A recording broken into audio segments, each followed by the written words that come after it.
Hello students, welcome to our channel Gyaneshan classes. जैसे कि आपको पता है, हमने जो क्लास 10th की इकोनॉमिक्स और पॉलिटिकल साइंस की जो है प्रॉपर तरीके से रिवीजन कर ली है दोनों बुक्स की। और आज हम जो है ज्योग्राफी की जो है प्रॉपर रिवीजन करने जा रहे हैं। जो सीबीएसई के थ्रू जो रिकमेंडेड टॉपिक्स है उन्हीं के ऊपर जो हम आज करने जा रहे हैं। ये जो चैप्टर वाइज टॉपिक्स है मैंने आपके सामने रख दिए हैं, आप एक बार इनको यहाँ से देख लीजिएगा। तो बिना देर करे हम यहाँ पे स्टार्ट करते हैं। हमारा सबसे पहले चैप्टर है रिसोर्सेज एंड डेवलपमेंट। ओके, तो यहाँ पे जो पहला टॉपिक हमारा वो है the types of resources development and the conservation of resource mean sustainable development. देखो, दो टाइप के रिसोर्स है हमारे, एक है रिन्यूएबल रिसोर्सेज और एक होता है non renewable resources. Renewable resources वो रिसोर्सेज होते हैं जिनको हमें पता है कि जिनकी क्वांटिटी यूज करने के बाद भी जो है रिड्यूस नहीं होगी, और जितना चाहे हम इसको उतना बिना डर के यूज कर सकते हैं। क्यों? क्योंकि ये रिन्यूएबल रिसोर्सेज है, क्योंकि खुद को क्या कर लेते हैं, रिन्यू कर लेते हैं अपने आप। नेचर क्या करता है, खुद को रिन्यू कर लेता है and they can be renewed और reproduce by physical, chemical or mechanical process.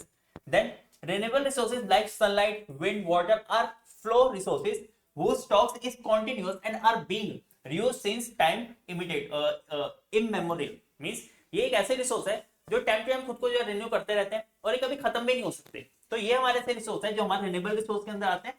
Then इसके आगे आपको बता रखा है कि बायोटिक रिसोर्स जो ऐसे रिसोर्स होते हैं जो रिन्यूएबल है, लेकिन होता क्या है कि टेम्परली थोड़े से ही डिमिनिश हो जाते हैं, लेकिन होता क्या है बाय द नेचर ये अपने आप खुद को क्या कर लेते हैं, रिन्यू कर लेते हैं। एग्जांपल के तौर पे जैसे आपको बता रखा विंड एंड वाटर फॉरेस्ट, यहाँ पे वाटर एंड फॉरेस्ट है। Now non renewable resources just इनका उल्टा, ऐसे रिसोर्स जो एक बार यूज करने के बाद क्या हो जाते हैं, खत्म हो जाते हैं, जिनको हम एग्जॉस्टेबल रिसोर्सेज भी कहते हैं। And they are not renewable. क्यों? क्योंकि अगर इनको एक बार यूज करा जाएगा तो ये खत्म हो जाते हैं और धीरे धीरे जो इनकी क्वांटिटी है वो रिड्यूस होती जा रही है, और ऐसा भी हो सकता है कि आने वाले टाइम पे ये प्रॉपर तरीके से खत्म हो जाए। एग्जांपल के लिए आपको जैसे यहाँ पे बता रखा है फॉसिल फ्यूल्स है, जैसे coal, petroleum, minerals etcetera. Now on the basis of ownership means जो रिसोर्स है वो अलग अलग तरीके से डिवाइडेड है। किस तरीके से? जैसे एक पर्सन के इंडिविजुअल रिसोर्स हो सकते हैं, किसी कम्युनिटी के हो सकते हैं, नेशनल के हो सकते हैं और इंटरनेशनल हो सकते हैं। जैसे इंडिविजुअल मतलब किसी पर्सन के खुद के रिसोर्स, जैसे कि एक आपका पेन है वो आपका खुद का रिसोर्स है, तो आपको वो इंडिविजुअल है, उसका किसी और के ऊपर जो है हक नहीं है। तो on privately by individual, for example plots, houses, cars, wealth etcetera. Community का मतलब क्या है, जो सब एक कम्युनिटी के मेंबर है, मतलब आप कह सकते हो कि जैसे आपकी एक सोसाइटी है, वहां पे एक पार्क है, तो आपके वो कम्युनिटी का पार्क है, किसी एक सर्टेन पर्सन का नहीं है, आप उससे अपना हक नहीं जमा सकते। देन नेशनल, नेशनल मतलब एक नेशन के अंदर आने वाले, देश के अंदर आने वाले रिसोर्स, जहां पे उस कंट्री के जो लोग हैं उसको इजीली यूज कर सकते हैं। फॉर एग्जांपल वहां के फॉरेस्ट, वहां की wild life, land division and the political territories, वो सारी की सारी उस नेशन की है। और इंटरनेशनल रिसोर्सेज वो रिसोर्स होते हैं जो पूरे के पूरे वर्ल्ड लेवल पे यूज करे जा सकते हैं। जैसे ओशनिक रिसोर्सेज जो है हमारे यहाँ पे इंटरनेशनल रिसोर्सेज में आते हैं। जैसे आपने सुना होगा कि 200 नॉटिकल माइल्स, हर कंट्री के जो ओशनिक एरिया है वहां तक का 200 नॉटिकल माइल्स एरिया उस कंट्री का खुद का होता है। लेकिन उसके बाद अगर देखा जाए कि वहां के बाद 200 नॉटिकल माइल्स के बाद का जितना भी एरिया है वो सारा का सारा इंटरनेशनल हो जाता है, वहां पे किसी का अधिकार नहीं है, किसी का हक नहीं है। ठीक है, तो इंटरनेशनल रिसोर्सेज है, उसको कोई भी यूज कर सकता है, लेकिन हाँ ये है कि आप उसको इस तरीके से यूज करो कि आप उसको एक्सप्लोर ना करो, खत्म ना करो, या आप उसको जो है खराब ना करो। तो इनको हम द एक्सक्लूसिव इकोनॉमिक जोन्स भी कहते हैं, जो हमारे इनसे जो 200 नॉटिकल माइल्स एरिया उससे आगे चले जाते हैं।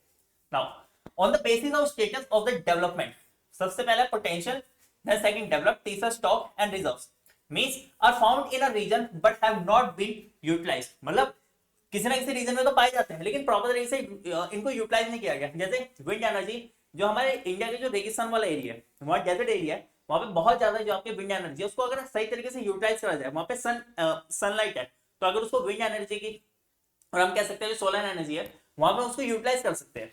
Then developed are surveyed and their quality quantity has been determined for utilization. ऐसे रिसोर्स जिनको जो है मतलब देखा जा चुका है कि हाँ ये हमारे पास रिसोर्स इतने हैं, ठीक है, जिनकी क्वांटिटी क्वालिटी हमें पता है और हम उसको यूज भी कर रहे हैं। Stocks have the potential to satisfy human need but they do not have appropriate technology to access them. मतलब हमारे पास जो ये रिसोर्स है, ठीक है, ऐसे रिसोर्स जो हम अपने नीड के अकॉर्डिंग जो है उनको यूज कर सकते हैं, हमारे वो काम आ सकते हैं, लेकिन वो टेक्नोलॉजी नहीं है जिस टेक्नोलॉजी के बेसिस पर हम इनको यूटिलाइज कर सके। And reserve can be put into use with the help of the technical know how, technical know but how but their use has not been started. मतलब हमें ये भी पता है कि टेक्नोलॉजिकली किस तरीके से इनको यूज करा जाना चाहिए, ओके, हमारे पास है भी, लेकिन अभी तक उनको यूज नहीं किया गया, वो रिजर्व में आते हैं।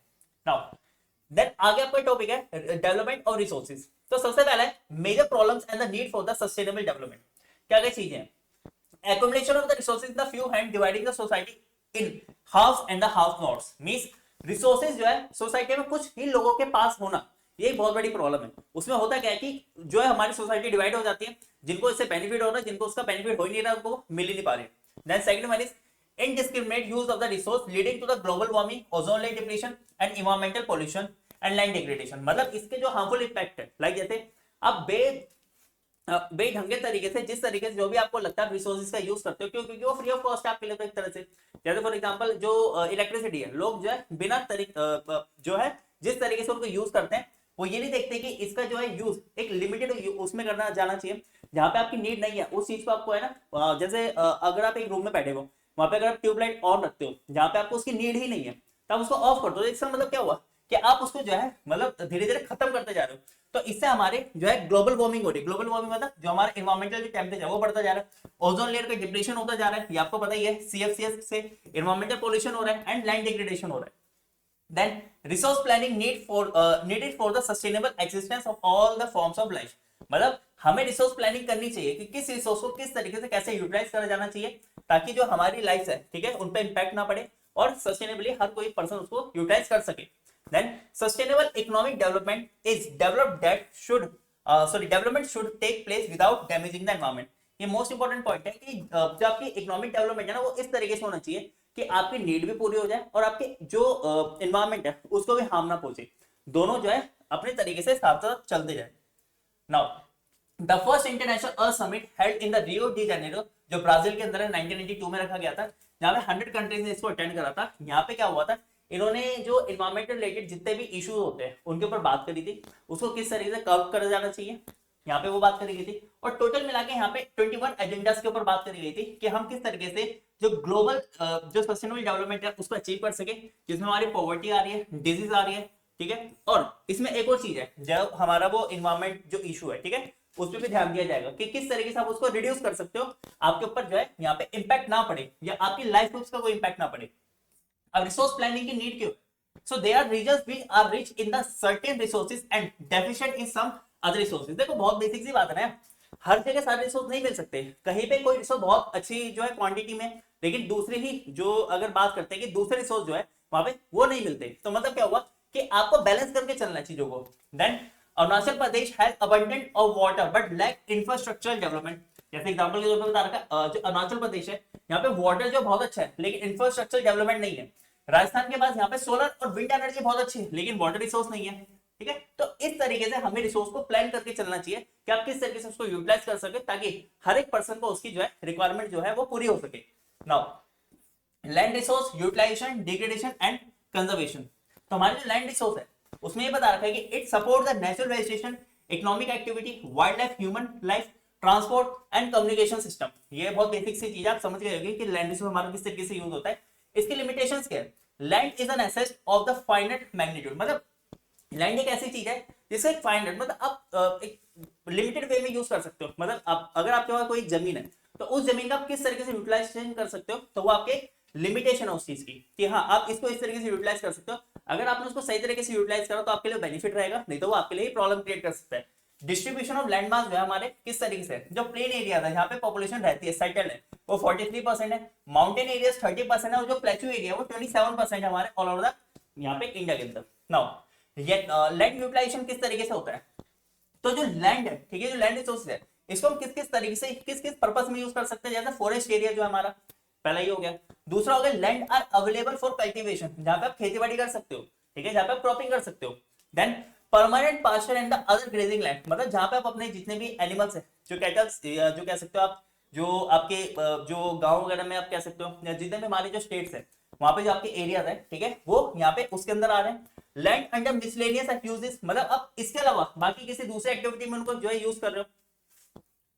देन फिर आपके कल्टीवेबल वेस्टलैंड, मतलब ऐसे एरिया जो जिसको आप कल्टीवेट कर सकते हो, जहां पे आप खेतीबाड़ी कर सकते हो, लेकिन वो वेस्ट होते जा रहे हैं। फेलोलैंड, जो फेलोलैंड के अलग अलग डेफिनेशंस है, अगर आप उसको देखोगे अपनी एनसीईआरटी में तो बहुत बेसिक्स है, यहाँ पे कोई प्रॉब्लम नहीं आएगी आपको। And then net sown area, ये लास्ट पॉइंट है इसका। नाउ तो नेट जोन एरिया क्या है? The physical extent of land on which crop are sown and harvested is known as net sown area, मतलब ये आपका टोटल एरिया। अब इसमें से आप कितने एरिया पे जो है खेती बाड़ी कर रहे हो और फिर उसको जो है हार्वेस्ट कर रहे हो, तो वो टोटल आपका नेट सोन एरिया आता है, मतलब नेट मतलब टोटल आप कितना उसको यूटिलाइज कर रहे हो।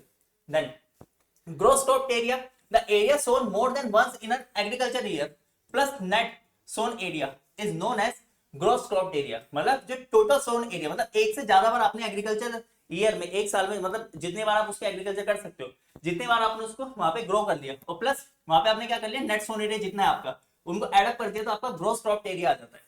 Now land degradation and it's conservation, तो सबसे पहले इसके कॉजेज है कि लैंड डिग्रेडेशन कैसे होता है, बहुत बेसिक्स है, डिफोरेस्टेशन, पेड़ों को काटना, देन ओवरग्रेजिंग बाय कैटल्स, ज्यादातर होता क्या था पहले की पॉपुलेशन ज्यादा ना होने की वजह से जो कैटल्स है इजीली अपने जो है वहां पे जो भी इनको खाना हुआ करता था, जो ग्रेजिंग थी वो कर लिया करते थे।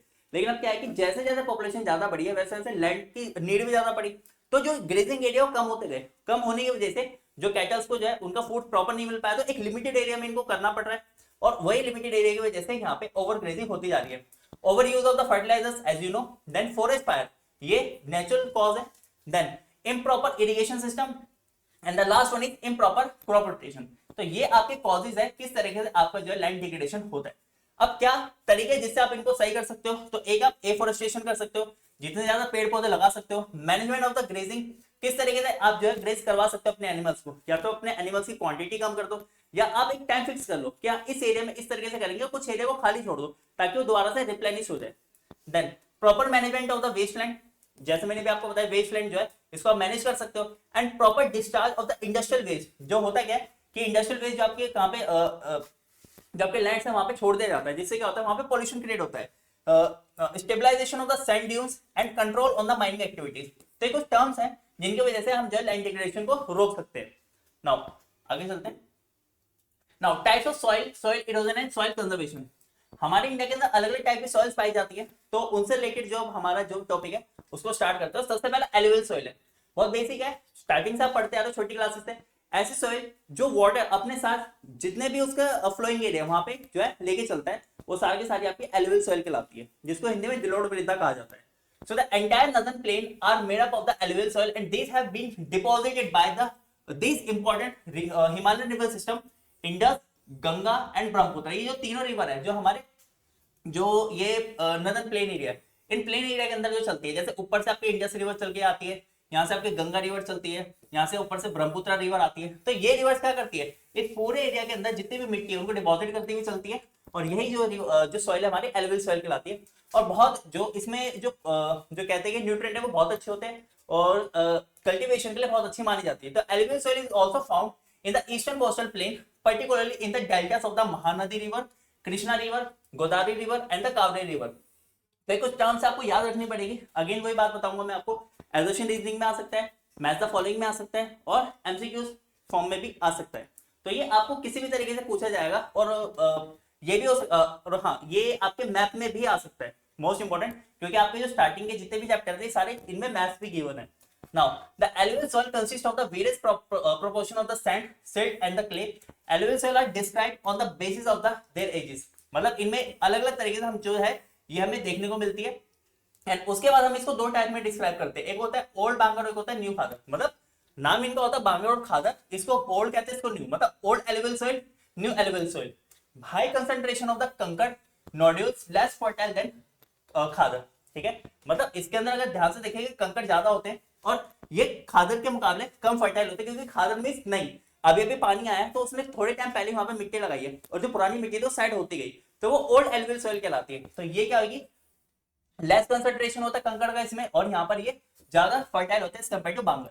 नाउ ब्लैक सॉइल, इस सॉइल को जो है हम ब्लैक सॉइल इसलिए कहते हैं क्योंकि ब्लैक इन कलर होती है, और इसको रैगड सॉइल के नाम से भी जाना जाता है। तो ये कुछ ऐसे टर्म्स है जो आपको याद रखनी पड़ेगी, एज इट इज आपसे पूछी जा सकती है 1 मार्कर में। ये कॉटन के लिए जो है बहुत अच्छी आइडल सॉइल मानी जाती है, इसलिए हम इसको ब्लैक कॉटन सॉइल के नाम से भी जानते हैं। Now this type of soil is typical of the Deccan trap, मतलब कहां हमें डेक्कन जो एरिया है, बेसाल्टिक एरिया है, ठीक है, हमारे सेंट्रल इंडिया वहां देखने को मिलता है, okay. And north west Deccan प्लेटू and is made up of the lava flow, मतलब ये लावा से बनी हुई है, इसलिए इसको जो है ब्लैक सॉइल, या जो इसका कलर है वो ब्लैक है, ठीक है, ब्लैक सॉइल के नाम से जानी जाती है। The black soil are made up of the extremely fine clay material, ये जो इसमें जो क्ले मटेरियल है बहुत ज्यादा अच्छे क्वांटिटी में देखने को मिलता है। And this soils are sticky when wet, मतलब जब ये गीली हो जाती है तो चिपचिपी हो जाती है। एंड डिफिकल्ट टू वॉक, मतलब इस पर चलना मुश्किल हो जाता है, बहुत फिसलन हो जाती है। एंड जो फर्स्ट आवर होता है जो मॉनसून का, तो उस टाइम पे ऐसा जो है देखने को मिलता है इस एरियाज के अंदर। Okay, now red and the yellow soil. तो red soil develop on the crystalline igneous rock in areas of the low rainfall in the east and the southern part of the Deccan प्लेटू।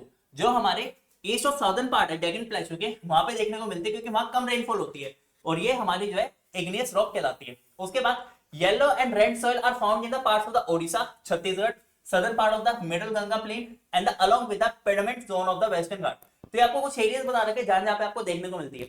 ये areas इसलिए important है क्योंकि ये map के अंदर आ सकते हैं, क्योंकि आपको सीबीएसई के द्वारा रिकमेंडेड है कि इस चैप्टर से भी मैप आपका आ सकता है, तो आपको ये एरियाज याद रखने पड़ेंगे। Then these soil developed a reddish color due to the diffusion of the iron in the crystalline and the metamorphic rock।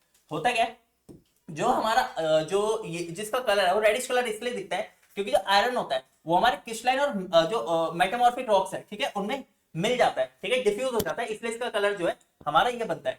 And it looks yellow when it occur in a hydrated form. Hydrated form मतलब जब इसमें पानी होता है तो yellow colour की दिखती है, अदरवाइज ये हमारी रेड कलर की दिखती है। Now laterite soil.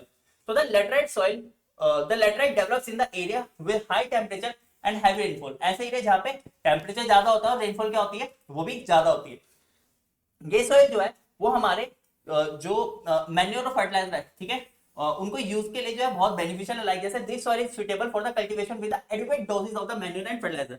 इस सॉइल का आप यूज कर सकते हो कल्टीवेशन के लिए, बट हाँ आपको वहां पे मैन्योर फर्टिलाइजर्स का भी यूज करना पड़ेगा।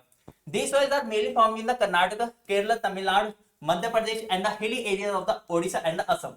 And after adopting appropriate soil conservation technique particular in the hilly areas of the Kerala and the Tamil Nadu, this soil is very important for the tea and coffee। मतलब अगर आप इनको अच्छे तरीके से यूज कर सकते हो, अच्छे तरीके से वो मेथड यूज कर सकते हो, अच्छे तरीके से वो टेक्निक यूज करते हो, जिससे आपकी जो सॉइल है जिसमें आप कॉफी और जो है टी को ग्रो कर सकते हो। कौन कौन से एरियाज में, केरला और तमिलनाडु के एरियाज में। एरिड सॉइल सुनने से पता चल रहा है ऐसे एरिया जो बहुत ही शुष्क है, मतलब जहाँ पे रेनफॉल बहुत कम होती है। तो arid soil ranges from the red to brown, जो रेड और ब्राउन कलर तक जो है इसका रहता है। And they're generally sandy in texture. Sandy मतलब जैसे रेतीली, रेतीली जो मिट्टी होती है इस तरीके से। In some areas the salt content is very high. क्यों? क्योंकि ये हमें जो है यहाँ पे अगर ये देखें कि इसके अंदर जो पानी है वो धीरे धीरे इवेपोरेट हो जाता है, ओशन जो ओशन है उसके पास देखने को मिलती है सॉइल, तो होता क्या है कि पानी धीरे धीरे इवेपोरेट हो जाता है और जो उसके अंदर जो सॉल्ट होता है वो उसमें एज इट इज रह जाता है। तो जो सॉइल है, सॉइल के अंदर सैलिनिटी ज्यादा हो जाती है, ठीक है, क्योंकि वहां पे नमक ज्यादा हो जाता है। तो the bottom layer of the kankar restricts the infiltration of the water. तो यहाँ पे क्या होता है कि जो नीचे जो बॉटम है किसके, कंकड़ का, ठीक है, वो क्या करते हैं, वाटर को अंदर जाने से रेस्ट्रिक्ट करते हैं। And then after proper irrigation this soil became cultivable. लेकिन अगर आप इरिगेशन अच्छी तरह से कर दो तो ये आपके जो है खेती बाड़ी के लिए अच्छी तरह से यूज करी जा सकती है। जैसे एग्जांपल के तौर पे वेस्टर्न राजस्थान में हम ये देखते हैं। नाउ सॉइल इरोजन, मतलब जैसे हमने पीछे लैंड डिग्रेडेशन पढ़ा, वैसे सॉइल इरोजन है कि सॉइल किस तरीके से खराब हो सकती है, डिग्रेड हो सकती है। तो अगर सॉइल जो कवर है ऊपर, जो आपके एक ऐसा एरिया जैसे ये बेसिक एक सॉइल है, सॉइल के अपर एरिया, यही धीरे धीरे खराब होता जाए, यहीं से हटता जाए, तो ये मेन लेयर है जहां पे क्या करते हैं हम, एग्रीकल्चर करते हैं। तो एक ये प्रॉब्लम हो जाती है ड्यू टू ह्यूमन एक्टिविटी, जैसे हम ओवरग्रेजिंग कराते हैं, हम यहाँ पे डिफोरेस्टेशन कर देते हैं, कंस्ट्रक्शन करते हैं, माइनिंग करते हैं। नेचुरल फॉरेस्ट लाइक जैसे जो विंड है, वाटर है, ग्लेशियर है, ये भी क्या करते हैं सॉइल इरोजन में अपना एक रोल प्ले करते हैं। जैसे मैंने आपको ये ऊपर वाला बताया कि आपके वाटर के थ्रू भी हो सकता है। Running water cut through the clay soil and form gullies. जो क्ले सॉइल है वहां से जब पानी चलता है तो धीरे धीरे उसको कट करता रहता है, वहां पे गलीज बनाता है, गली मतलब वो एरिया वाइड कर देता है। And also cause due to the defective method of the farming ploughing in the wrong manner. मतलब अगर आप खेती बाड़ी करते टाइम पे सही टेक्निक यूज ना करो, उस टाइम पे भी क्या हो सकता है कि आपकी सॉइल इरोजन हो सकती है। किस तरीके से कंजर्व कर सकते हो, तो आप क्या करो, प्लगिंग अलोंग काउंटर लाइंस, मतलब एक लाइन में एक प्रॉपर वे में जो है वहां पे प्लगिंग करो। आपकी जो एग्रीकल्चर प्रैक्टिस है वो अच्छी होनी चाहिए। Steps can be cut on slopes, terrace farming, जैसे टेरेस फार्मिंग आपको पता ही है जो हिली एरियाज में करी जाती है, ओके, वो करी जा सकती है। Stretch of the grasses are left to grow between the crops called strip cropping. मतलब जब आपकी क्रॉपिंग है उसके बीच में आप है ना ग्रास ग्रो कर दो, तो इसको जो है स्ट्रिप क्रॉपिंग के नाम से जानते हैं, जिससे आप क्या कर सकते हो, सॉइल कंजर्वेशन कर सकते हो। तो यहाँ पे आपका फर्स्ट चैप्टर कंप्लीट हो चुका है। आई होप आपको ये वाला समझ आ गया होगा। अब सेकंड चैप्टर पे चलते हैं, हमारा forest and the wildlife resources. तो पहला पॉइंट है हमारा conservation of the forest and wildlife in nature. Why do we need, हमें ये क्यों चाहिए, तो conservation preserves the ecological diversity and our life support system like water, air and soil. Conservation इसलिए जरूरी है क्योंकि हमारा इकोलॉजिकल साइकिल बना रहेगा, डाइवर्सिटी बनी रहेगी, प्लस हमारे जो सॉइल है, वाटर है, and the last one is जो एयर है, ठीक है, इन पे भी इंपैक्ट नहीं आएगा। पहला तो ये हो गया। दूसरा आपको पता है जो लाइफ साइकिल है जो चलती है, आपने साइंस में पढ़ा था, जबकि फूड चेन है तो वो भी प्रॉपर मैनर में बनी रहेगी।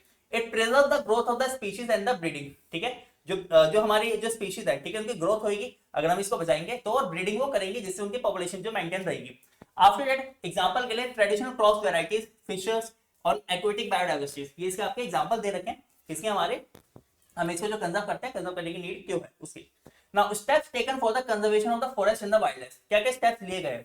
तो सबसे पहले आपको बता रखा है 1960 to 70 conservationist demanded a national wide protest, ठीक है, उन्होंने कुछ ऐसे प्रोग्राम चलाए थे, नेशनल वाइड प्रोग्राम चलाए थे, जिन्होंने कहा था कि हाँ आपको कुछ ऐसे प्रोग्राम बनाने चाहिए, सरकार को कहते कि जिस वजह से हमारी जो भी फ्लोरा एंड फौना जो स्पीशीज है उनको हम कंजर्व कर सके।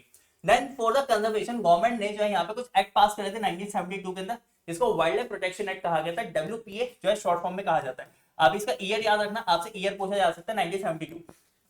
तो ये आपका आ गया wild life protection act. And all India list of the protected species was published, मतलब आपके कौन कौन से ऐसे एनिमल्स हैं जो आपकी बर्ड्स, एनिमल स्पीशीज है, बर्ड स्पीशीज है, इंसेक्ट्स है, जो आपके जो लिस्ट में डाली गई है, जो इंडेंजर्ड है, ठीक है, जो आपके ऐसी स्पीशीज जो इंडेंजर्ड में आ रही है, या ऐसी स्पीशीज है जो अभी खतरे से बाहर है, ऐसी स्पीशीज तो प्रॉपर तरीके से क्या हो चुकी है, खत्म हो चुकी है, तो वहां पे उनकी एक लिस्ट बनाएगी। हंटिंग जो है बैन कर दिया गया, कुछ एरियाज को प्रोटेक्ट करा गया जहाँ पे जो पॉपुलेशन है उसका जाना बिल्कुल ही मना है। And trade in the wild life was restricted, जैसे बहुत सारे लोग होते हैं क्या करते हैं, जो एनिमल्स है, ठीक है, उनके जो प्रोडक्ट्स है उनको यूज करते हैं, तो उनको मना करा गया। Habitats of the wild life were given legal protection, इनको लीगल प्रोटेक्शन दी गई ताकि कोई भी इलीगली इनको जो है हार्म ना पहुंचा सके। National park, wildlife sanctuaries बनाई गई इन लोगों के लिए। Then many projects were started to protect the specific animal, जैसे प्रोजेक्ट टाइगर बनाएगा कि टाइगर की पॉपुलेशन आपको बढ़ानी है, नहीं तो हो सकता है कि आने वाले टाइम में आपके जो ये जानवर है आपको देखने को भी ना मिले कभी, ठीक है। उसके बाद wildlife protection act of 1980 and 1986 included many small creatures like butterfly, moth, beetles, dragonfly have been added to the list. तो ये धीरे धीरे करते करते हमने जितने भी इंसेक्ट्स है उनको भी यहाँ पे जो है डालना चालू करा ताकि हम हर एक स्पीशीज को यहाँ पे प्रोटेक्ट कर सके। नाउ इन 1991 6 प्लांट स्पीशीज जो है इनको भी जो है प्रोटेक्टेड लिस्ट में डाला गया। After that the forest the type and the distribution of forest and the wildlife resources. तो हमें जो यहाँ बता रखा है इसको 3 कैटेगरी में डिवाइड कर रखा है। एक रिजर्व फॉरेस्ट होता है, दूसरा प्रोटेक्टेड फॉरेस्ट होता है, तीसरा होता है अनक्लास्ड। मींस रिजर्व फॉरेस्ट वो फॉरेस्ट है जो गवर्नमेंट जिनको जो है ऑन करते हैं, मतलब गवर्नमेंट अपने अंडर रखती है उनको, वो रिजर्व फॉरेस्ट है। ह्यूमन एक्टिविटीज यहाँ पे ग्रेजिंग कैटल, जो मतलब ह्यूमन का अंदर जाना, अपने कैटल्स को ग्रेज कराना, ये प्रॉपर तरीके से मना है, okay. And more than half of the total forest जो लैंड है वो सारा का सारा रिजर्व में दे रखा है हमारे इंडिया का। Then these are the considered as the most valuable form of the conservation perspective, मतलब बचाने के तरीके से हम देखा जाए तो ये बहुत अच्छी चीज है जो गवर्नमेंट ने करी है। इसी तरीके से हम अपनी जितने भी स्पीशीज उनको प्रोटेक्ट कर सकते हैं। Now Jammu Kashmir, Andhra Pradesh, Uttarakhand, Kerala, Tamil Nadu, west Bengal and Maharashtra, इस एरियाज में जो आपके रिजर्व फॉरेस्ट देखने को मिलते हैं। नाउ प्रोटेक्टेड फॉरेस्ट ये भी जो है गवर्नमेंट के थ्रू ऑन करे जाते हैं। लोकल पीपल जो है वो अलग है, उनको क्या आप अपने वहां पे जो छोटी मोटी जो आपको फ्यूल वुड चाहिए वो आप ले सकते हो, प्लस ग्रेजिंग के लिए अपने एनिमल्स को ले जा सकते हो। Almost 1/3 of the total forest जो है वो प्रोटेक्टेड फॉरेस्ट के अंदर आता है। And the protected forest are protected from any other depression, मतलब इसको प्रोटेक्ट इस तरीके से करा गया कि चलो आपको एक लिमिटेड तरीके से वहां पे जो है जाने की जो है परमिशन मिल गई है, लेकिन आप बाकी फर्दर कोई दूसरी एक्टिविटीज नहीं कर सकते यहाँ पर। एग्जाम्पल के लिए Haryana, Odisha, Punjab, Bihar, Himachal Pradesh and Rajasthan. And the last one is unclassed forest, ये आपके प्राइवेट और जैसे प्राइवेट कम्युनिटी और गवर्नमेंट दोनों के द्वारा जो है ऑन करे जाते हैं, मैनेज करे जाते हैं। जितने भी ह्यूमन एक्टिविटीज यहाँ पे अलो है, जैसे north eastern state and the Gujarat, हमारे इंडिया के जो नॉर्दर्न ईस्टर्न स्टेट्स है, नॉर्दर्न ईस्टर्न स्टेट आपको पता है ये वाले हो गए जो हमारे, अगर मैं इस तरीके से बनाऊं ये नॉर्थ हो गया, ईस्ट हो गया, तो यहाँ वाले जो स्टेट्स हो गए यहाँ पे ये वाली बात बता रहा हूँ। Okay, reserve forest and protected forest are collectively called permanent forest. तो याद रखना, आपसे पूछा जा सकता है, ये वही एजम्पशन रीजनिंग में भी आ सकता है कि रिजर्व फॉरेस्ट और जो प्रोटेक्टेड फॉरेस्ट है इनको किस नेम से जाना जाता है, परमानेंट फॉरेस्ट के नाम से जाना जाता है। Madhya Pradesh has maximum forest cover under permanent forest consisting 75% of the total forest. तो ये भी आपका आ सकता है कि कौन से ऐसे स्टेट्स है जो परमानेंट फॉरेस्ट में सबसे ज्यादा एरिया ऑक्यूपाई करती है, so that is Madhya Pradesh. Now community and the conservation, अगला पॉइंट है हमारा। So local communities are struggling to conserve these habitats along with the government, मतलब बहुत सारी ऐसी कम्युनिटीज है जो गवर्नमेंट के साथ मिलके इनको प्रोटेक्ट करने का काम कर रही है, जिसमें हमें ये बता रखा है कि जितने भी हमारे पुअर रूरल जो लोग हैं, ठीक है, जो ट्राइबल कम्युनिटीज है वो इसमें आती हैं और ये देखते हैं कि जो है मतलब अपने तरीके से कि वो यहाँ पे स्ट्रगल भी करते हैं, प्रोटेस्ट भी करते हैं, ताकि जो एक्टिविटी जो लोग कर रहे हैं या गवर्नमेंट भी कुछ ऐसी एक्टिविटी कर रही है जिस तरीके से वहां पे उसको नुकसान पहुंच सकता है, तो ये उनको प्रोटेक्ट करते हैं। तो किस किस तरीके से करते हैं, जैसे एट सरिका टाइगर रिजर्व जो राजस्थान के अंदर है, villages have fought against the mining activities, ठीक है, तो माइनिंग एक्टिविटीज जो साइट्स है वहां पे इन्होंने लड़ाई करी थी वाइल्ड लाइफ प्रोटेक्शन एक्ट के अंदर। In the inhabitant of the 5 villages in the Alwar district of Rajasthan have declared 1200 hectare of forest as the Bhairodev Dakav sanctuary, sorry Sonchuri, ठीक है, ये जो है इस इन्होंने 1200 जो हेक्टेयर लैंड है, ठीक है, उसको इस नेम से जो है यहाँ पे क्या कर दिया, रिजर्व कर दिया है कि अब यहाँ पे जो है कोई भी दूसरी एक्टिविटीज नहीं हो सकती। And they have declared their own sets of the rules and the regulations to protect the wildlife, ठीक है, तो उन्होंने खुद के रूल्स एंड रेगुलेशन जो है यहाँ पे लगा रखे हैं कि भैया हम अपने वाइल्ड लाइफ को इस तरीके से प्रोटेक्ट करेंगे, हम किसी का भी इंटरवेंशन नहीं चाहते। चिपको आंदोलन आप सबको पता है कि क्या है, कि जिसमें जो लोग है, ठीक है, जो हिमालयन जो रीजन है, ठीक है, यहाँ पे करा गया था, लोग जो है जो जितने भी ट्रीज है उनके चिपक गए थे, ताकि जो है जितने भी जो लोग यहाँ पर रहते हैं, जो माइनिंग जो इंडस्ट्रीज से जो वहां पे उनको कट कर रहे थे, कि पहले आप हमें कट करो उसके बाद आप इनको कट करोगे, then successfully restricted the deforestation and revive traditional conservation by the community afforestation. तो मतलब क्या हुआ कि इन्होंने डिफोरेस्टेशन को बचाया और धीरे धीरे वहां पे एफोरेस्टेशन भी करते जा रहे हैं। Now Beej Bachao Andolan in Tehri and the Navdanya farmers and the citizens group have shown that adequate level of the diversified group production without the use of the synthetic chemical and are possible and the economically valuable। मतलब इन्होंने करा क्या कि यहाँ पे है ना, जो बिना किसी केमिकल के जो यहाँ पे इन्होंने एग्रीकल्चर एक्टिविटी करके दिखाई, जिसमें इन्होंने बताया था कि हम जो है इसको जो है बहुत सस्ते में कर सकते हैं, पर यहाँ पे जो है ये ज्यादा पैसे भी नहीं इसमें खर्च होते, तो ये हमारा बीज बचाओ आंदोलन था। Now next, joint forest movement JFM के नाम से जाना जाता है, involving local communities in the restoration of the degraded forest. मतलब वही अगेन लोकल कम्युनिटीज जो यहाँ पर आई थी ताकि वो डिग्रेडेड जो फॉरेस्ट है उसको रिस्टोर कर सके। 1988 के अंदर जो ओडिशा जो है, इन्होंने ये पहली ऐसी स्टेट थी जिन्होंने फर्स्ट रिजोल्यूशन जो पास किया था इस एक्ट के under. Then local institutes take up the protection activity on the land managed by the government. जो लोकल कम्युनिटीज है, ठीक है, उन्होंने गवर्नमेंट के द्वारा जितने भी प्रोटेक्शंस है उनके ऊपर, मतलब उनके ऊपर इन द सेंस उनके साथ मिलकर जो है ये मुद्दा उठाया कि हम जो इसमें साथ देंगे and in return provided with non timber benefit and share in the timber harvested by the successful protection. तो जो टिम्बर है, टिम्बर का जो है सही तरीके से यूटिलाइजेशन करो, मतलब ओवर यूज करोगे तो गलत है, तो यहाँ पे उनको जो है इसमें जो है वो मिली, प्रोटेक्शन मिली, एंड प्लस वो है इनका धीरे धीरे है ना यूज भी करते जा रहे हैं, हार्वेस्टिंग भी हो रही है, जितना यूटिलाइजेशन होना चाहिए उतना यूटिलाइजेशन भी हो रहा है, प्लस यहाँ पे उसकी कमी भी नहीं आ रही। Second crops the forest of the God and the goddess, मतलब जो भगवान को जो समर्पित है वो वाले फॉरेस्ट हमारे। नेचर जो लोग है ओबवियसली बात वो मान देंगे, हाँ हमारे हिंदू जो है रिलीजियस के अंदर जो है कस्टम चलते आते हैं कि हाँ ये हमारे कुछ ऐसे फॉरेस्ट है जो लोगों ने जो है पुराने तौर तरीकों से माना हुआ है कि हाँ ये हमारे देवी देवताओं के, तो ये उस तरीके से कंजर्व है। एग्जाम्पल के लिए आपको यहाँ पे बता रखा, भी पढ़ सकते हैं कौन कौन सी जितने भी हमारे ट्राइब है उन्होंने जो है इनको ऐसे माना है। जैसे आप खुद भी जानते हो जो पीपल है, बैनियन ट्री है, ठीक है, बरगद का ट्री है, इनको जो है सेकंड माना जाता है हमारे हिंदू मैथोलॉजीज के अकॉर्डिंग। अभी जस्ट इन रीड है, आप इनको पढ़ सकते हो। नाउ नेक्स्ट चैप्टर हमारा चैप्टर नंबर 3 वाटर रिसोर्सेज। तो water scarcity and the need for the water conservation and management. Water scarcity मतलब पानी की कमी होना और किस तरीके से इसको कंजर्व करना है, ये हम यहाँ पे पढ़ेंगे। तो the availability of water resources varies over space and time mainly due to the variation in the seasonal and the annual precipitation. मतलब हमारे यहाँ पे जो वाटर रिसोर्स है उसके अंदर धीरे धीरे हमने देखा कि बदलाव आया, बहुत जगहों पे कमी आई है। क्यों? क्योंकि जो प्रेसिपिटेशन है, जो बारिशें हैं, ठीक है, वो धीरे धीरे कम हुई है, उनमें बदलाव आया, मॉनसून के अंदर चेंज आया। So water scarcity is the most cases is caused by over exploitation, excessive use and unequal access to water. Means बेढंगे तरीके से पानी का यूज करना, जिस मर्जी तरीके से आपको जो है वेस्ट करते हो। एक्सेसिव एंड अनइक्वल मींस जहां पे एक जगह ऐसी है जहां पे पानी बिल्कुल भी नहीं है और एक जगह ऐसी है जहां पे बहुत ही ज्यादा पानी है, मतलब लोगों को इजीली पानी मिल रहा है और वो उसका उस तरीके से यूटिलाइजेशन नहीं कर रहे जैसे करना चाहिए, वो उसको वेस्ट भी करते हैं। Then need for water conservation and the management. क्या क्या नीड है? To meet the water demand effectively, water demand पहले सही तरीके से लोगों की जो है वो पूरी हो जाए। To safeguard people from health hazard caused by the drinking toxic water. अब बहुत सारे लोग ऐसे हैं जो मजबूर है बेचारे गंदा पानी पीने को, क्योंकि उनके पास जो है बाकी पानी है ही नहीं, बहुत लंबे टाइम हो जाता है उनको पानी देखने को मिलता, तो उनको ये पानी जो पीने को मिलता है जिनसे उनके हेल्थ पे जो है इंपैक्ट आता है। टू एंश्योर फूड सिक्योरिटी, मतलब जो फूड सिक्योरिटी है वो भी इसमें आ जाती है, क्योंकि वाटर के ऊपर ही वो जो है डिपेंड है। To ensure the continuation of the our livelihood and productive activity, जिससे हमारा जो जीवन यापन है, ठीक है, हमारी जो लाइफ है, ठीक है, उस पर भी इम्पैक्ट ना है, उसको भी देखना है। And to prevent the degradation of our natural ecosystem, कि जो हमारा नेचुरल इकोसिस्टम है, ठीक है, उसको प्रिवेंट करना, वो डिग्रेड ना हो। Then to reduce over exploitation and the mismanagement of the water resource, again वही बात कि ओवर एक्सप्लोटेशन ना हो और सही तरीके से मैनेज हो, मतलब सही तरीके से जो डिवीजन हो वाटर का, जो है वहां पे जो लोगों को जो मिलना चाहिए वो प्रॉपर मिले।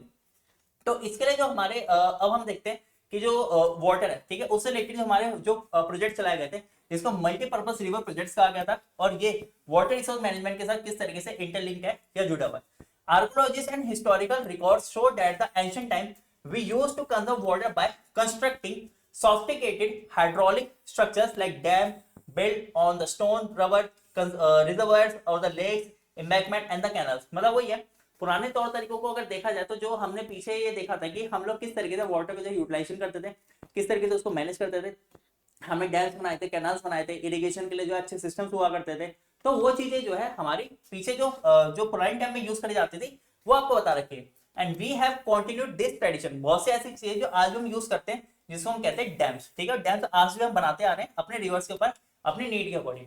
तो hydraulic structure in ancient time, तो for the channeling the flood water the Ganga water harvesting system was built near the Allahabad in the first century BC. मतलब फर्स्ट सेंचुरी बीसी में हमने देखा था जो गंगा का जो पानी है, जो फ्लड पानी, तो जो ज्यादा पानी रहता है उसको डाइवर्ट कर दिया जाता था, कहां पे, इलाहाबाद के अंदर। डैम्स, लेक और इरिगेशन सिस्टम है जो यहाँ पे बनाए गए थे, किसके थ्रू, चंद्रगुप्त मौर्य के थ्रू। तो ये एक बहुत बेसिक्स है, हो सकता है ये आपका आ सकता है क्वेश्चन, अगेन वही एमसीक्यूज के फॉर्म में आ सकता है, या आपके जो एडिशन रीजनिंग में पूछा जा सकता है। Sophisticated irrigation system were found in Odisha, Andhra Pradesh, Karnataka and Madhya Pradesh. ये जो है जितना भी पीछे हमने पीछे देखा था, जो सिस्टम यूज करा जाता था वो हमारे यहाँ पे देखने को मिलता है, मतलब पहले मिलता था। In the 11th century Bhopal lake, one of the largest artificial lake of the time, जो भोपाल लेक बनाई गई थी, जो उस टाइम की सबसे बड़ी आर्टिफिशियल लेक थी 11th सेंचुरी की। And the tank in the हौसकास, जो आप जानते हो, जो लोग दिल्ली में रहते हैं वो हौसकास जानते हैं, जो दिल्ली में, was constructed by the Iltutmish for supplying water to the city fort area in the 14th century। ठीक है, ये हमारे इनके द्वारा बनाया गया था, किसके, इल्तुतमिश के द्वारा, ताकि वो वहां पे आगे वाटर को सप्लाई कर सके। ओके, नाउ मल्टीपर्पज प्रोजेक्ट क्या है जो रिवर्स के लिए बनाए गए थे, तो डैम्स है। आपको पता है ये डैम्स क्यों बनाए जाते हैं, जो सबसे पहले जो हमारे जो मॉडर्न इंडिया है, ठीक है, उसके टेंपल कहा गया था डैम्स को, क्योंकि डैम्स के बेसिस पे जो है हमारे जो मॉडर्नाइजेशन हुआ था, जो डेवलपमेंट हुई थी इंडस्ट्रीज की, जो इलेक्ट्रिसिटी जनरेशन है उसके लिए बहुत यूजफुल है ये। तो dam is a barrier across the flowing water, पानी का जो वो है फ्लो है उसको रोकने में भी काम आते हैं। पानी जब बहुत ज्यादा हो जाता है तो उसको एक जगह डाइवर्ट करके जो है स्टोर करने के लिए भी काम आते हैं। तो बहुत सी चीजें ऐसी आपकी जो पता है, ठीक है, या आप इसको जस्ट रीड करना ताकि आपको पता है। एग्जाम्पल याद रखना, सतलज ब्यास रिवर्स के ऊपर जो आपके डैम बना रखे हैं, भागर नागल डैम जो प्रोजेक्ट है ये बना रखे हैं। नाउ इसके बाद the first prime minister Pandit Jawaharlal Nehru proclaimed multi-purpose river project as a temples of modern India। आगे ना देखो, जो मैंने अभी आपको बताया, जो हमारे Pandit Jawaharlal Nehru first prime minister थे, उन्होंने इनको जो हमारे जो है मॉडर्न इंडिया का टेंपल बोला था। as they initiated development for of agriculture and village economy with rapid industrialization and the growth of the urban economy। मतलब ये एग्रीकल्चर में भी अपना इन्वॉल्वमेंट दे रहे हैं, इससे इंडस्ट्रियलाइजेशन भी हो रहा है, अर्बन इकोनॉमी भी बढ़ती जा रही है, इसलिए इसको जो है temple of the modern India कहा गया था। Now next point is advantages of the multipurpose river project. क्या क्या एडवांटेजेस है, इलेक्ट्रिक जनरेशन होती है, इरिगेशन के लिए यूज करा जाता है, वाटर सप्लाई अच्छे से हो जाती है, इंडस्ट्रियल यूज में आ जाता है, फ्लड कंट्रोल करा जा सकता है, ओके, नेविगेशन करा जा सकता है, फिश ब्रीडिंग करी जा सकती है, बहुत से इसमें जो है इसके जो है हमारे फायदे हैं। After that disadvantages of the multipurpose river project क्या क्या है, it affects the natural flow of the river causing poor sediment flow. मतलब होता है क्या, देखो आप किस चीज का अगर फायदा भी है तो उसका नुकसान भी है, कि जहाँ पे रिवर अपने जो नॉर्मल फ्लो में चलती थी आपने उसको चेंज करवा दिया, तो जो सेडिमेंट जो वहां पे जाते थे, जो भी मिट्टी लगाती थी, जैसा भी हमने पीछे पढ़ा एलुवियल सॉइल, वो वहां से उस एरिया में जा ही नहीं पाएगी, तो वहां पे जो एग्रीकल्चर उस पर भी इंपैक्ट पड़ सकता है।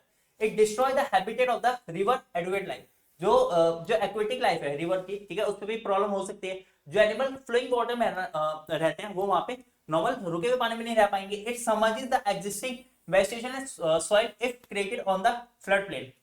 जैसा आपको ये बात पता है कि एक जगह पानी रुका रहेगा तो धीरे धीरे वहां पे नीचे क्या बनता जाएगा, जो मिट्टी है, ठीक है, उससे एक बेड बनता जाएगा, तो ये भी जो है प्रॉब्लम क्रिएट करता है।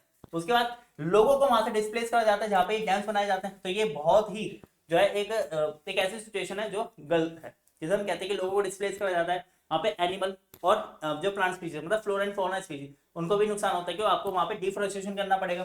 तो ये कुछ टर्म्स हमें बता रखे हैं, तो ये आपको यहाँ से पता चल जाएगा। Now movement against the multipurpose project, अब क्या क्या मूवमेंट चलाई गई थी। तो सबसे पहले नर्मदा बचाओ आंदोलन चलाया गया था, ठीक है। अंडर तहरी डैम आंदोलन, ये यहाँ पे इन डैम्स के लिए चलाया गया था। एनवायरमेंटल मूवमेंट थी। Resistance to these projects has primarily been due to the large scale development of the local communities. लोगों ने जो है अपने जो लोकल कम्युनिटी है, ठीक है, उन्होंने अपने लेवल पे, ठीक है, इनको जो है वो करा था, प्रोटेस्ट करा था। Local people often had to give up their land and livelihood and their meagre access and the control over the resource for the greater good for their nation. बहुत से लोग ऐसे होते हैं जो लोकल पीपल है, ठीक है, वो अपने जितने भी लैंड है, जो भी उनके जीवन यापन की जो चीज है वो दे देते हैं नेशन के लिए, क्यों उनको लगता है कि चलो ठीक है, लेकिन उनके लाइफ में बहुत इंपैक्ट पड़ता है। तो ये चीज आपको यहाँ पे बता रखी है।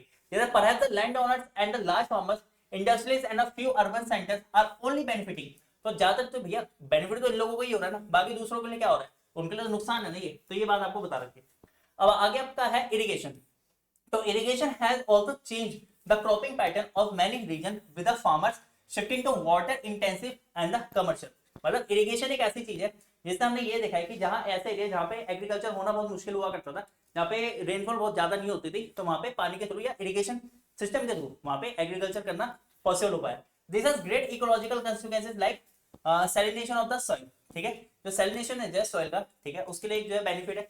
अब होता क्या है कि जैसे जो हमारे ओशनिक पानी, ठीक है, उससे क्या होता है, जो जिसमें नमक की मात्रा ज्यादा होती है, उससे एग्रीकल्चर में प्रॉब्लम हो जाती है, लेकिन यहाँ पे उसको जो है सही करा गया।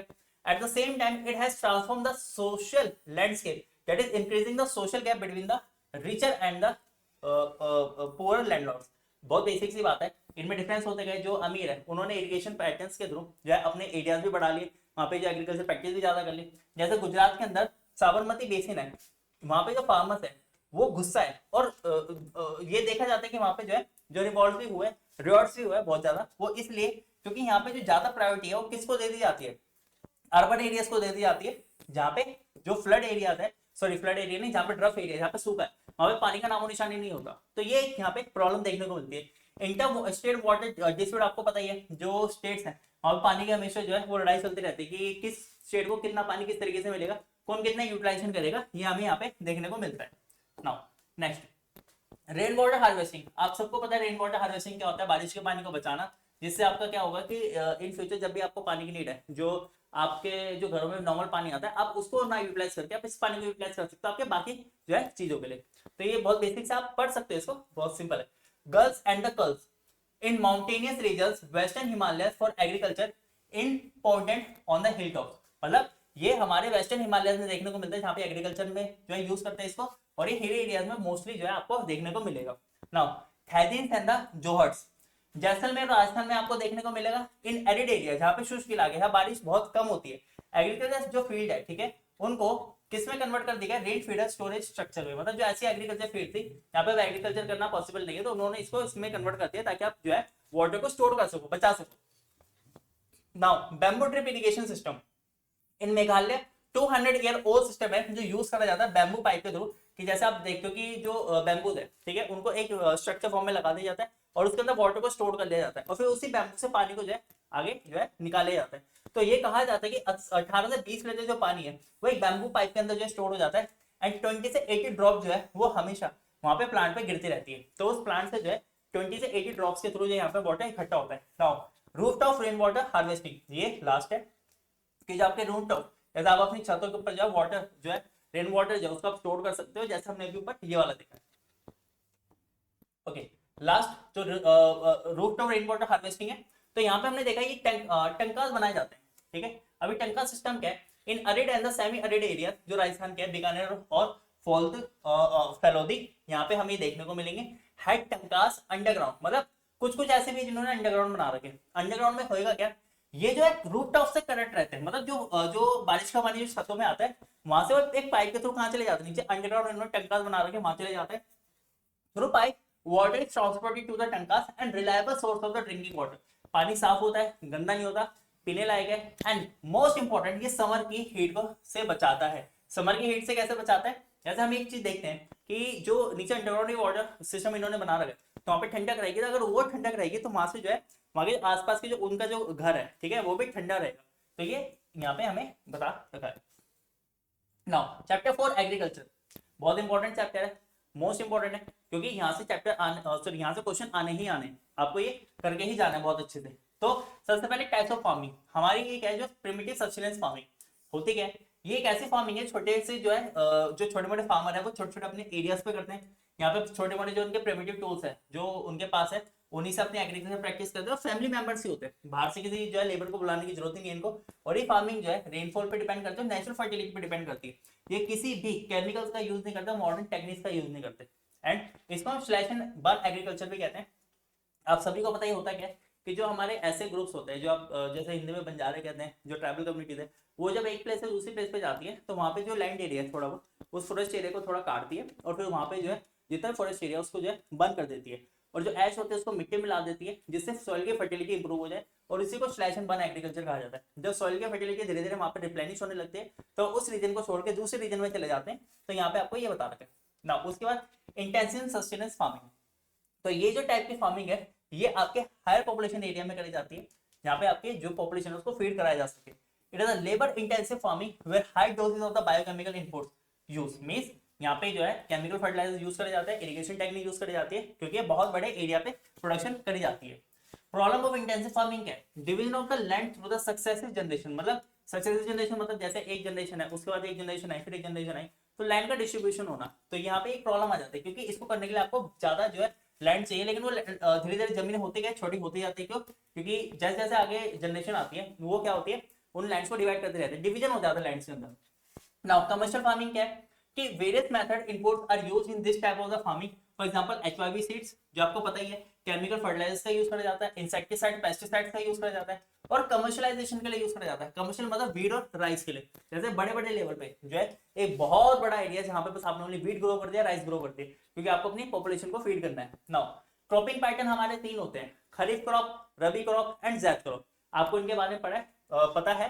एंड जल्दी करते हैं इसको, देखो खरीफ क्रॉप क्या होती है, हमारी ऐसी क्रॉप जो मॉनसून के टाइम पे जो है लगाई जाती है, ठीक है, जैसे विंटर जो है मतलब जून जुलाई के टाइम पे जो है हमारे लगा दी जाती है, और सितंबर और अक्टूबर तक जो है ये वहां पे हार्वेस्ट कर ली जाती है। The kharif crop is included rice, maize, millet, cotton, jute, groundnut, moong etcetera.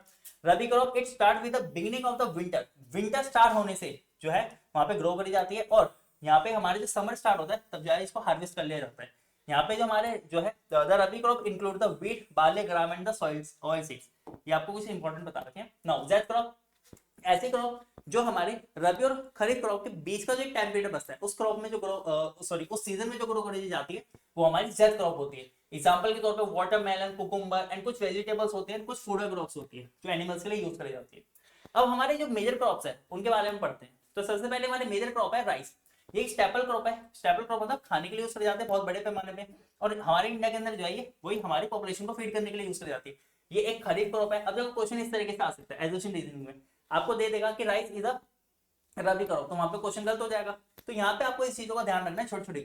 फिर बाद में आपसे ये बोला गया कि ये हाई ह्यूमिड एरिया में उगाई जाती है, यहाँ पे आपकी रेनफॉल 100 सेंटीमीटर से ज्यादा होनी चाहिए, और जो यहाँ पे टेम्परेचर है इसको वो 25 डिग्री सेंटीग्रेड से ज्यादा चाहिए।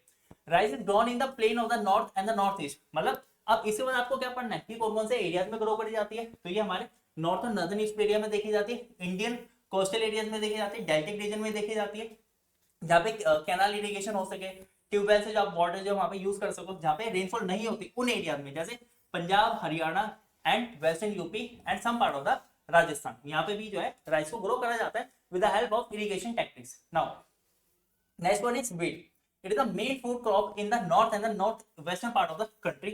एंड आफ्टर दैट ये एक रबी क्रॉप है, और इसको जो है एक ठंडा एनवायरमेंट चाहिए, जैसे हमने पीछे देखा विंटर के अंदर इसको जो है ग्रो करा जाता है, और इसको ब्राइट सनशाइन चाहिए, ठीक है, किसके लिए, पकने के लिए, राइप होने के लिए। जो रेनफॉल है 50 से सेंटीमीटर जो एनुअल रेनफॉल चाहिए। And there are two important wheat growing zone जो हमारे इंडिया के अंदर है, एक तो गंगा सतलज प्लेन, मतलब जो गंगा जो सतलज एरिया हमारा northern west area of the India, and the black region of the Deccan area, जो डेक्कन एरिया मतलब हमारा जो सेंट्रल एरिया है, सेंट्रल इंडिया है, वहां पे जो है ग्रो करा जाता है। The major wheat producing state जो हमारी इंडिया की वो कौन कौन सी है, वो है हमारी Punjab, Haryana, UP, Bihar, Rajasthan and some part of the Madhya Pradesh. Now millets, jowar bajra ragi कुछ हमारे इंपॉर्टेंट मिलेट्स है जो इंडिया के अंदर ग्रो करे जाते हैं। It is a main feeder main feed crop mostly grown in the moist area. Moist मतलब जो हमारे यहाँ रेनफॉल जो अच्छी खासी होती है वहां पे देखने को मिलता है। यहाँ पे ये जो आपकी ग्रो करी जाती है जहाँ पे इरिगेशन की बहुत ही कम रिक्वायरमेंट हो इसको। Now rabi crop is it is a rabi crop of the dry region and मतलब अगर ये ड्राई रीजन में ग्रो करी जाएगी तो वहां पे रबी क्रॉप के नाम से जानी जाएगी। And grow well on the red black and the Sandy loamy soil and the shallow black soil.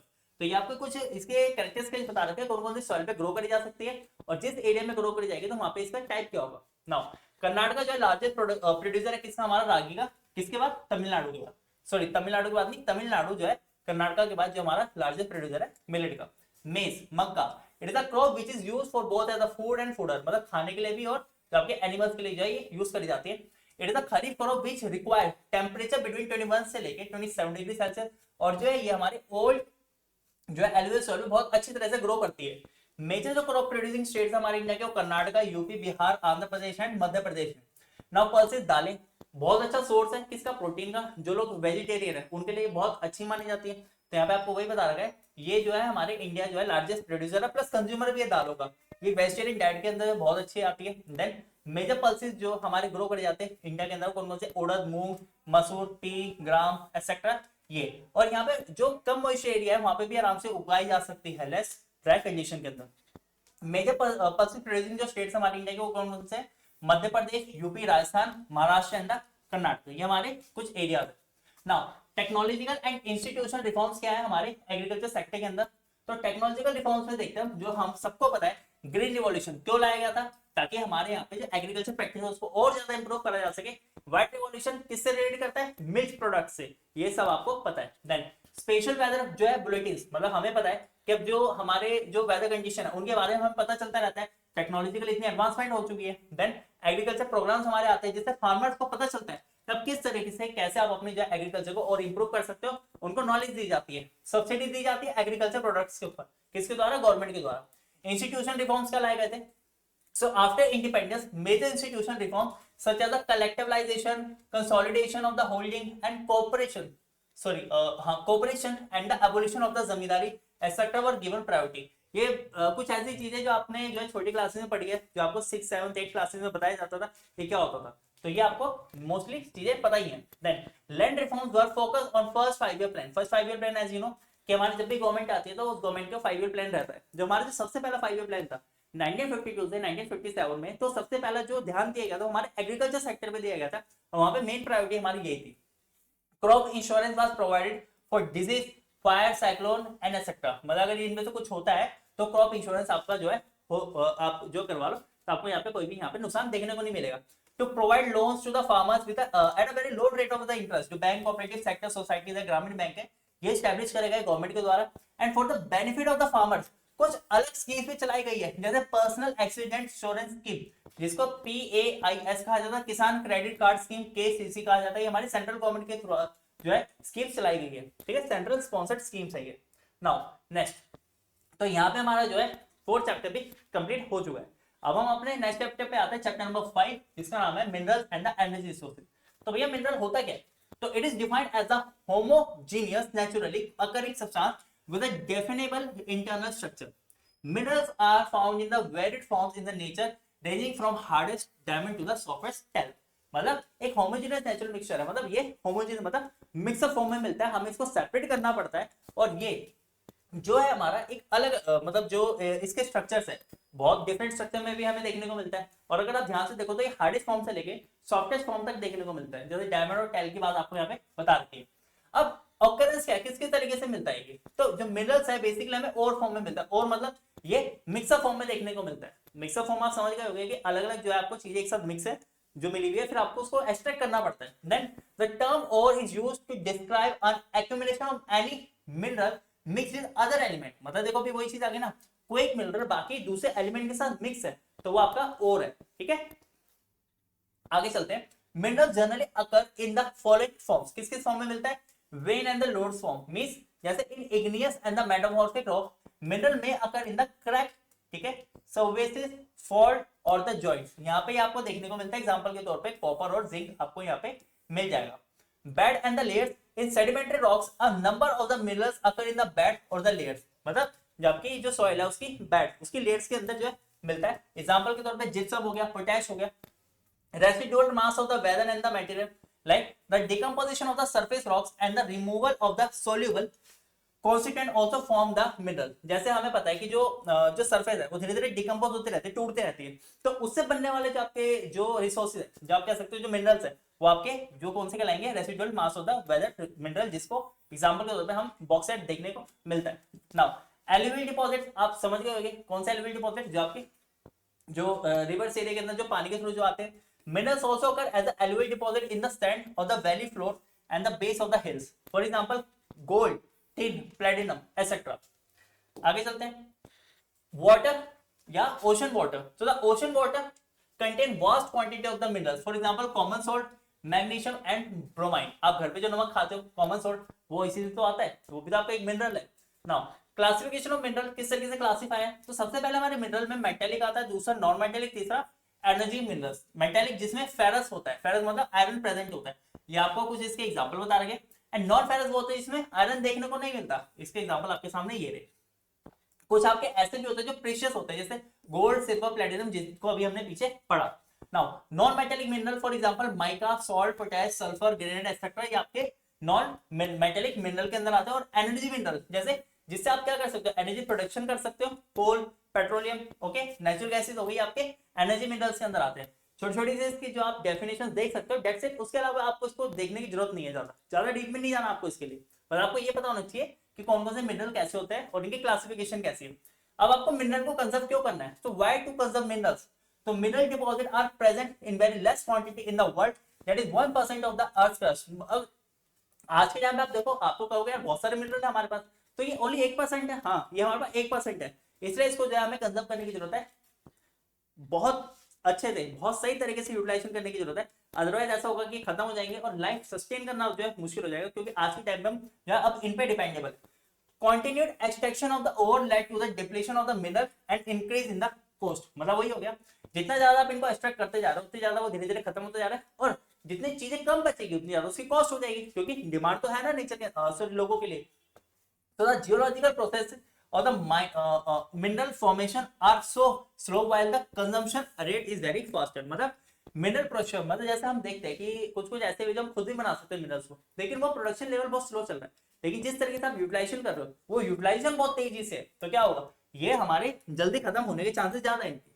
तो हाउ टू कंजर्व देम, तो इम्प्रूव टेक्नोलॉजी। ऑब्वियसली बात है, टेक्नोलॉजी में आप इम्प्रूव करो, जितना ज्यादा आप इवॉल्व होगे उतना ज्यादा आप जो है यहाँ पे और को जो है प्रोड्यूस कर सकते हो। और ये भी कहा जा सकता है कि आप लो ग्रेड के थोड़े जो है मिनरल्स को प्रोड्यूस करो, जिनकी कॉस्ट क्या होगी, लो होगी, जिससे हर एक पर्सन उसको यूटिलाइज कर पाएगा, और जिससे आपके जो बाकी मिनरल्स है उनको जो है रिप्लेनिश होने में टाइम लगेगा, जो टाइम मिल भी जाएगा।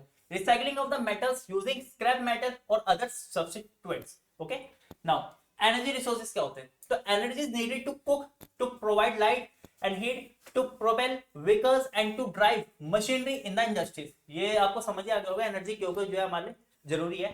तो it can be generated from fuel mineral like coal, petroleum, natural gas etcetera.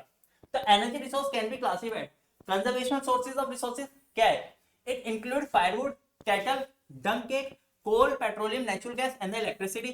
और जो दूसरा हमारा non conventional source of energy like it include solar, wind, tidal, geothermal, biogas, atomic energy etcetera. ठीक है, तो ये हमारे एनर्जी रिसोर्सेज जिनको क्लासिफाई करते हैं दो पार्ट में। Now conventional source and non conventional source of energy, इसको हम ध्यान से देखते हैं। जो जस्ट मैंने आपको ऊपर बताया वही चीजें मैंने आपको जो है नीचे बता रखी है। ठीक है, तो मैंने इनको यहाँ पे जो है एक्सप्लेन कर दिया आपके सामने। Now conservation of energy resources, क्यों हमें इनको कंजर्व करने की नीड है, so there is an urgent need to develop a sustainable path for the energy development. देखो आपको ये वर्ड हमेशा देखने को मिलेगा सस्टेनेबल। सस्टेनेबल का सिंपल सा मीनिंग है कि आप रिसोर्स को या जो भी आपके पास जो भी मटेरियल है, जो भी कोई चीज है, आप उसको इस तरीके से यूटिलाइज करो कि आपकी नीड भी पूरी हो जाए और फ्यूचर जनरेशन वो भी उसको जो है यूज कर सके। वो आप इसको एक्स्ट्रा जो है जो आपकी ग्रिड है वो तो पूरी हो नहीं सकती, तो आपकी नीड के अकॉर्डिंग इसको जो है यूटिलाइज करो। तो some ways that can each one of us can contribute to saving the energy resource like using public transport system। जैसे बोला जाता है कि अगर आप बाहर जा रहे हो तो एक इंसान जो एक बड़ी बड़ी गाड़ी लेके निकल जाता है तो उससे ट्रैफिक प्रॉब्लम होती है, जो है आपके एनवायरमेंटल पॉल्यूशन होता है, देन दूसरे क्या होता है आपके जो साउंड है, जो नॉइज पॉल्यूशन है वो भी क्रिएट होता है। बहुत से फैक्टर्स यहाँ पर आते हैं। उसके अलावा स्विचिंग ऑफ द इलेक्ट्रिसिटी, जो मैंने आपको स्टार्टिंग में बताया था कि आपके जो रिसोर्स है वो इसलिए भी है कि आप अगर आपको जो ट्यूबलाइट, जो आप जिस रूम में बैठे हो, अगर आपको एक ट्यूबलाइट की जरूरत है आप एक का यूज करो। अगर आप जो आपके रूम में जो विंडो है वहां से अगर सनलाइट आती है तब उसको भी जो है यूज करो, आपको ट्यूबलाइट की नीड ही नहीं है उस टाइम पे। Using power saving devices and using non conventional source of energy, ठीक है। तो ये आपको यहाँ पे बता रहा है। यहाँ पे हमारा ये चैप्टर भी कंप्लीट हो चुका है। अब हमारा लास्ट चैप्टर बचा है manufacturing industry. So importance of manufacturing क्या है, जो इंडस्ट्रीज है इनकी क्या इंपॉर्टेंस है। मैन्युफैक्चरिंग सेक्टर जो है ये एक ऐसा सेक्टर माना जाता है कि हमारे डेवलपमेंट के लिए एक बैकबोन है, कि हमारी जो डेवलपमेंट हो रही है वो किसकी वजह से हो रही है, मैन्युफैक्चरिंग सेक्टर की वजह से तो हो रही है। कि अगर यही नहीं होता तो हो सकता है कि हम आगे कभी डेवलप कर ही नहीं पाते। Manufacturing industries help in the modernising agriculture, it provide job in the secondary and the tertiary sector. Obviously पता है एग्रीकल्चर को मॉडर्नाइज करा है, सेकेंडरी और टर्शियरी सेक्टर में जॉब्स क्रिएट करी है इसने। It helps in the eradication of the unemployment, मतलब जो गरीबी है, बेरोजगारी है, उसको उसने खत्म करा है, तभी तो जॉब मिल पा रही है लोगों को। The export of the manufactured goods, expand trade, मतलब देखो जो गुड्स एंड सर्विसेज बढ़ी है तो उससे क्या हुआ, ट्रेड भी बढ़ रहा है। ट्रेड बढ़ रहा है तो ट्रेड और कॉमर्स से जो लोग है, ठीक है, जो फॉरेन एक्सचेंज है वो भी बढ़ रहा है, लोग इन्वेस्ट कर रहे हैं। ये हमने इकोनॉमिक्स में पढ़ा था, जब मैंने आपको पूरे इकोनॉमिक्स की जो सीरीज कराई थी तो उसमें ये बात बताई थी। It helps in the prospering the country, जो एक कंट्री है उसकी इकोनॉमी बूस्ट कर रही है, उसकी डेवलपमेंट हो रही है।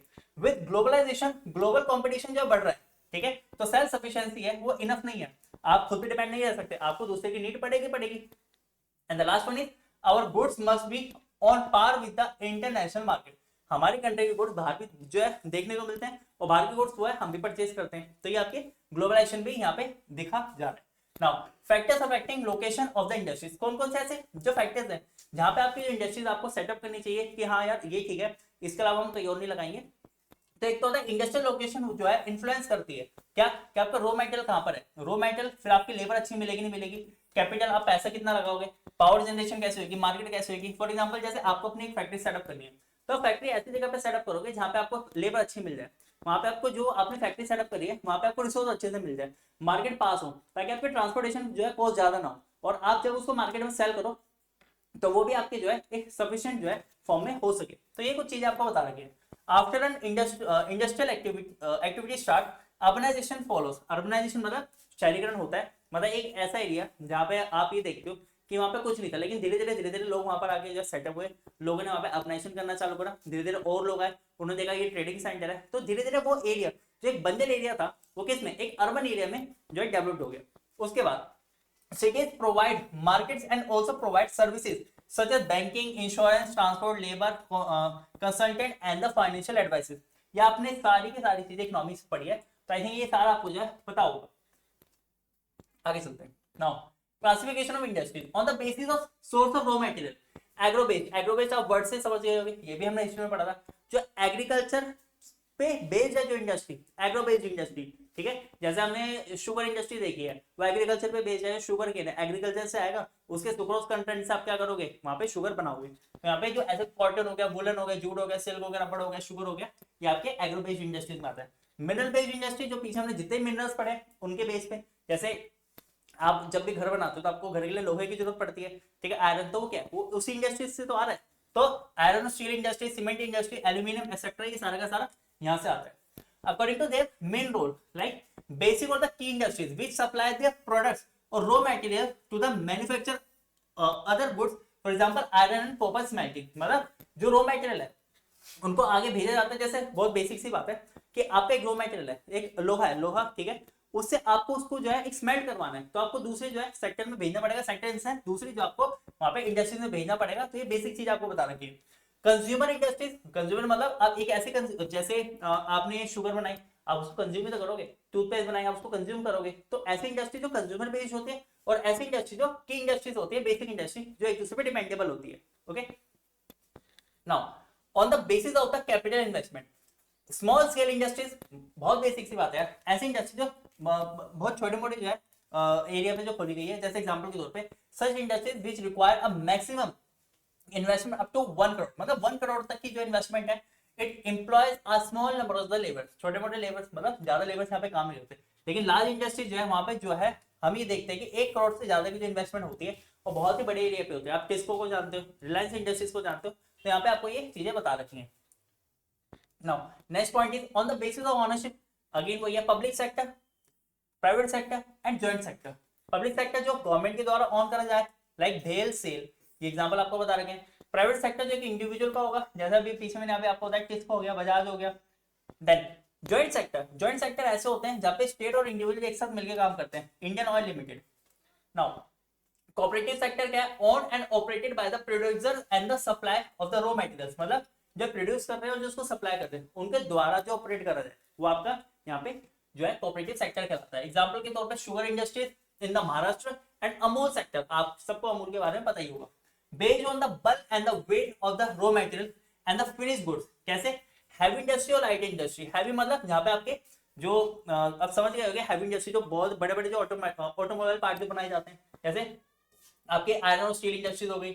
और एग्जांपल के तौर पे दूसरा आपको लाइट इंडस्ट्री, जो ऐसी इंडस्ट्री जो लाइट रॉ मटेरियल प्रोड्यूस करती है, इलेक्ट्रिक जो है इंडस्ट्रीज कहलाती है। जैसे आपकी जो इलेक्ट्रिकल इंडस्ट्री है जहाँ पे वायर्स वगैरह बनाई जा रही है, तो वो लाइट वेट इंडस्ट्री है। Now industrial pollution and environmental degradation, अब ये क्या है, तो देखो ये जो टॉपिक है ये बहुत बेसिक्स है कि इंडस्ट्रियल पॉल्यूशन किस तरीके से होता है। आप सबको पता है कि इंडस्ट्री जो है वो कंट्रीब्यूट तो करती है हमारी इकोनॉमी के अंदर और डेवलपमेंट के अंदर, लेकिन इससे बहुत ज्यादा हमारे प्रॉब्लम भी होती है, जैसे लैंड पॉल्यूशन होता है, वाटर पॉल्यूशन, नॉइस पॉल्यूशन, और जिससे हमारे इन्वायरमेंटल डिग्रेडेशन होता है।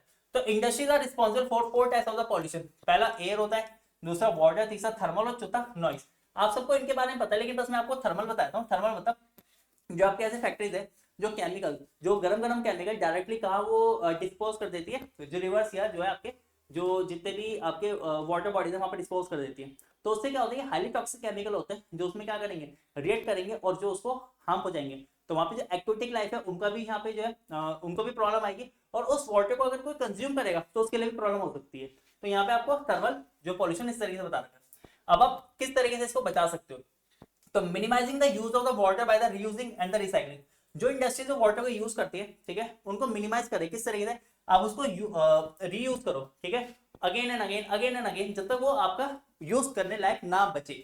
ओके, फिर जब आप उसको वहां पे डिस्पोज करोगे तो उसको डिस्पोज करने से पहले आपको जो है ठंडा करना है, और उसको आपको जो भी मेथड्स है जिस तरीके से आप उसके अंदर से जितने भी इंप्योरिटीज को जितना खत्म कर सको आप उतना करो। हार्वेस्टिंग रेन वाटर, वो ये आपका जो रेन वाटर हार्वेस्टिंग मेथड है बहुत इंपॉर्टेंट है। आप इस मेथड से जो है वाटर को यूटिलाइज कर सकते हो जिससे आपके वाटर पॉल्यूशन ना हो। ट्रीटिंग हॉट वाटर, ये आगे ना भाई मैंने आपको बताया कि उसको जो आप ट्रीट कर सकते हो रिवर या पॉन्ड में डालने से पहले। Then industrial efficient can be treated in 3 ways, कैसे, primary treatment by the mechanical means, secondary treatment by the biological process and the tertiary treatment by chemical, physical and the biological process। तो ये industrial जो products है, ठीक है, जो waste है उनको इन 3 तरीकों से हम क्या कर सकते हैं, ट्रीट कर सकते हैं। Then using of the ground water reserve by industry should be regulate, ये मोस्ट इंपॉर्टेंट है कि ग्राउंड वाटर जो है वो इनडिस्क्रिमिनेटली जो है यूज करा जा रहा है इंडस्ट्रीज के द्वारा, बेढंगे तरीके से करा जा रहा है, और अगर उसको अभी कंट्रोल नहीं करा गया तो हो सकता है कि अंडरग्राउंड वाटर टोटली क्या हो जाएगा, खराब खत्म हो जाएगा। Particulate matter in the air, जो आप देखते हो जो स्मोक निकलता है चिमनी से, ये बहुत ही ज्यादा हार्मफुल है। क्यों, क्योंकि ये क्या करता है, ये हमारी बॉडी में जाके हमारी बॉडी को भी जो है हार्म पहुंचाएगा, और हमारे लिए जो है ये बहुत ज्यादा हेल्थ से रिलेटेड जो है प्रॉब्लम क्रिएट कर सकता है। नाउ तो इसके लिए हम क्या कर सकते हैं, तो यहाँ पे वो फिल्ट्रेट लगा सकते हैं, जो चिमनीज के अंदर फिल्ट्रेट लगाया जाता है जिससे जो पार्टिकल्स है वो ज्यादा हमारे एटमॉस्फेयर में रिलीज ना हो। Smoke can be reduced by using the oil और the gas instead of the coal in the factories. तो हम क्या कर सकते हैं, ऑयल और गैस को यूज कर सकते हैं कोल के मुकाबले, ताकि स्मोक को हम क्या कर सके, रिड्यूस कर सके। Machinery and the equipments can be used and generators should be fitted, ताकि क्या हो सके, साइलेंसर हो सके। क्यों, क्योंकि नॉइज पॉल्यूशन बहुत ज्यादा होता है फैक्ट्रीज एरियाज के साथ। एंड नॉइज एब्जॉर्बिंग मटेरियल हम यहाँ पे यूज कर सकते हैं, ताकि यहाँ पे हमारे जो है जो नॉइज पोल्यूशन है उसको धीरे धीरे हम क्या कर सके, कर्व कर सके। तो यहाँ पे आपके 6 के 6 चैप्टर कंप्लीट हो चुके हैं। वैसे आपके टोटल में आके 7 चैप्टर है, लेकिन जो 7 चैप्टर है वो ओनली मैप से ही रिलेटेड है, मैप ही आएगा उससे और कुछ नहीं आएगा। तो आई होप आपको ये पूरे के पूरे 6 चैप्टर इजीली समझ आएंगे। आप इन चैप्टर्स को इस वीडियो से कीजिए, बहुत अच्छा स्कोर कर पाएंगे आप, ये मैं गारंटी लेता हूँ। और साथ ही साथ मैं आपके लिए मैप की जो है वीडियो भी लेकर आऊंगा, ताकि आप जो 6 के 6 चैप्टर है जितने भी हमारे को जो मैप्स दे रखे उन सब मैप्स को जो है हम इजीली कवर कर सके। मैं आपको एक बार दोबारा दिखा दूं हमारे मैप कौन कौन से जो है चैप्टर्स के अंदर आ रहे हैं। ये देखिए आपका मैप एक इस वाले चैप्टर में दे रखा है, सेकंड चैप्टर में मैप वर्क नहीं है, थर्ड चैप्टर में आपका मैप वर्क दे रखा है, देन आपके फोर्थ चैप्टर में, फिफ्थ चैप्टर में, एंड देन आपके सिक्स और सेवन चैप्टर मैप वर्क दे रखा है। तो इन 6 चैप्टर्स के मैप में आपके सामने लेकर आऊंगा। तब तक के लिए बाय बाय, टेक केयर, और बहुत अच्छे से मेहनत करती जाएगी। Thank you.